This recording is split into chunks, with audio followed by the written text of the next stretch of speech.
Përshëndetje të nderuar miq, do të flasim për marshimin që nisi 2 ditë më parë një grup motoristësh rreth 200 nga Kosova, por dhe gjithë treva shqiptare, nga Kosova për në Shqipëri, më pas në Itali, në Zvicër, në Gjermani, në Hag, për të kthyer më pas kemi një ndryshim destinacioni, jo në Bruksel, po në Strasburg, por për më shumë detaje, edhe ku ndodhen tani, do të flasim me zotin Asim Haradina, ish kryetar i OVL-UÇK-s, por i njohur nga të gjithë ju për gjithçka që ka dhënë për luftën, por dhe për paqen.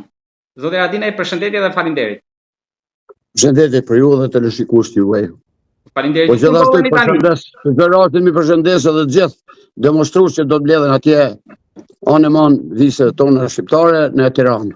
Lufta është në disa drejtime, do ju pyeste për atë, por duke nisur nga kjo që ju jeni duke zhvilluar prej 2 ditësh. Ku ndodheni tani edhe si po ecën rrugtimi drejt Hagës? Ne tani për tani më ram ke rrinë në Cyri, jemi në Konak, që ne ka afruar shoqata Shqiponia motoristëve shqiptar, Shqiponia këtu dhe sonte ke vlajt këtu.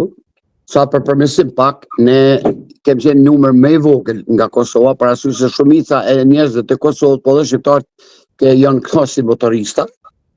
Por gjatë rrugës kemi kalu mirë, na kanë shoqëruar disa të tjerë, kështu që ne presim sonte tubimin e motoristëve dhe numrin e saktë. Prap nuk mund ta dim, po shumica do të nisen nesër mjes nga këtu, prandaj deri sot bashkohemi dhe do të fillojmë marshimin drejt kufinit atje të Holandës, disa do të banojnë në pjesën kufit të Gjermanisë, disa do në vetë Hag, si mas donatorëve që na kanë ndihmuar, disa na kanë ndihmuar shumë për vend atje. Dhe besoj që do të jetë një marsh më specifik pak, më i ndryshëm, më i zhurshëm në aspektin modern.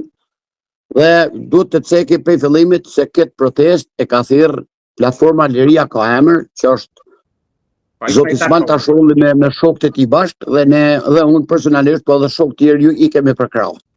Nisja ka qenë spektakolare, ju keni përcjell edhe në rrjetet sociale, foto, video, pra gjithçka ka shkuar mirë deri tani, nuk është se ka incidente rrugës, pra ka qenë gjithçka në rregull. Mund të them se si prej natit të armiqve të shkive dhe koha ka marrë prej natit tyre dilli. Kështu që besoj që do të vazhdojmë kështu. Përkundër kushteve dhe sezonit jashtë. Po. Kur parashikohet që ju shkoni në Hag? Ne me datën 19 do të jem në Hag. 19. Do kryejmë defilimin. Besoj, po s'po du me thonë besoj që do të takojmë ne me nderu ata, neve nga Trump dhe ambasadorin holandez. Besoj që do të bëhet ajo, por do të jetë si surprizë.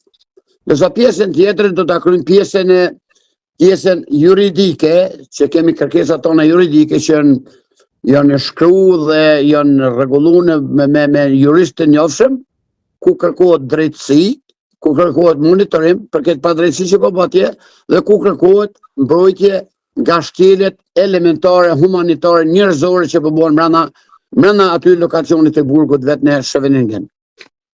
Për momentin, siç thashë pak më lart, gjitha drejtimet UÇK-ja është kryefjalë, jo vetëm në trevat tona. Por tek surpriza që ju thatë pak më lart, do ketë diçka tjetër?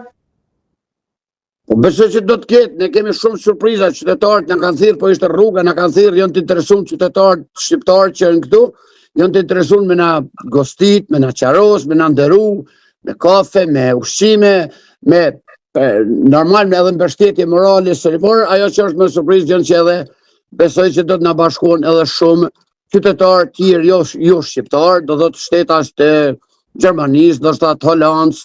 Ne presim edhe një surprizë që është shumë larg, e presim një grup prej 15 motoristë nga Finlanda që nisë takohemi atje. Në fund kemi një ndryshim destinacioni jo në Bruksel, por në Strasburg. Destinacionin është për çështje teknike, sepse nga dita hënë që ne kemi dashur në net, komplet ambasadorët e kanë ditën në Strasburg, kështu që atje selia e Brukselit është thotë, do thotë sepse ne duam të japim ambasadorëve. Kështu që ata ambasadorët të njëjtit do ta marrin në Strasburg, por ambasadorët që janë në Bruksel, po që janë në Strasburg këtë javë ditë që kanë ditë pune. Për këtë arsye do të bëhet kjo. Por në Strasburg nuk do të shkojnë motoristat. Do të shkojnë vetëm ekipi jonë i organizimit.